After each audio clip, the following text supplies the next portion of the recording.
प्रशासन के सर अधिकारियों से आप मिले, क्या मुलाकात हुई, क्या वार्ता हुई इसमें?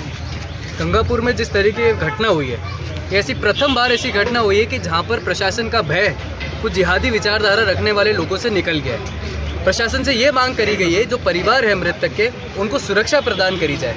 उनसे दूसरी मांग करी गई है कि उच्च स्तर पे इसकी जांच करी जाए, क्योंकि निष्पक्ष जांच हो। जिस तरह से ऐसी घटना हुई है, उन सारे अधिकारों को लेते हुए, मृतक के परिवार की बात सुनते हुए निष्पक्ष जांच की मांग संगठन ने आज प्रशासन से करी है।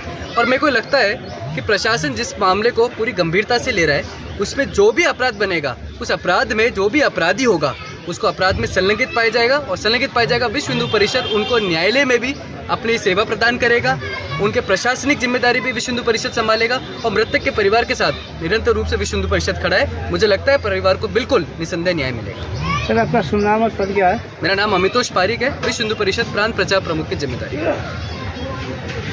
जय श्री राम, जय श्री राम, जय जय श्री राम, जय श्री राम।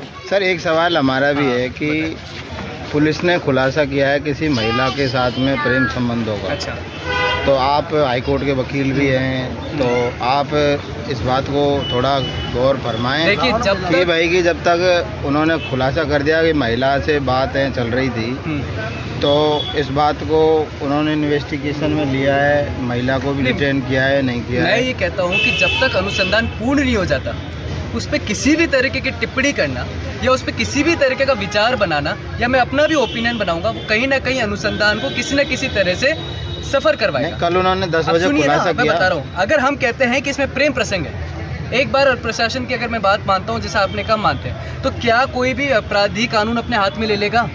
किसी तरीके का उसका राइट है क्या? इसका मतलब ये हो गया कि उन लोगों के दिमाग से प्रशासन का भय ही खत्म हो गया। अब उसका प्रशासन क्या ये बोल रहा है कि खुलासा है, तो क्या उसका खुलासा है? क्या वो अधिकार अनुसंधान में आया है? क्या उसकी जांच हुई है, प्रकरण हुआ है? अगर वर्ष से वर्ष हम मान लेते हैं कि चलो ठीक है, पर क्या अपराधी कानून को अपने हाथ में ले लेगा? क्या इतनी बुरी तरह से मारेगा? उसका सर कुचला गया है, उसको चाकू घोंपे गए हैं, उसको मिलके मारा गया है। तो क्या ये किसी भी तरह के प्रेम प्रसंग और अपराध में कोई तालमेल है क्या? किसी तरह कोई तालमेल नहीं है। अपराधी अपराधी होता है, चाहे वो प्रेम प्रसंग हो चाहे बिना प्रेम प्रसंग हो। सर, जैसे आपने पुलिस प्रशासनिक अधिकारी से वार्तालाप की, तो उसमें इन्वेस्टिगेशन में कहाँ तक सही लगा कि जैसे 3 आरोपी बताए गए, तो नाबालिग कह रहे बालिग?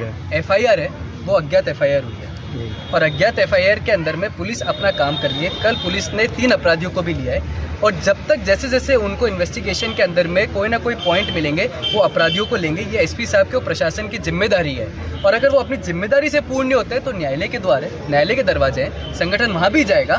पर मुझे लगता है कि इन्वेस्टिगेशन फेयर होगा। उच्च स्तर इन्वेस्टिगेशन की मांग संगठन कर रहा है, और साथ में सिक्योरिटी की भी मांग कर रहा है। अज्ञात FIR है, ST/SC एक्ट लग चुका है उसके अंदर में, क्योंकि अंकित मीणा की आइडेंटिटी डिस्क्लोज हुई है, और जो भी आएगा 302 की धारा लग चुकी है, मर्डर की धारा लग चुकी है। अगर और भी अपराधी आते हैं तो इन्वेस्टिगेशन के अंदर में उनको भी लिफ्ट पाया जाएगा। ठीक है। जय श्री राम।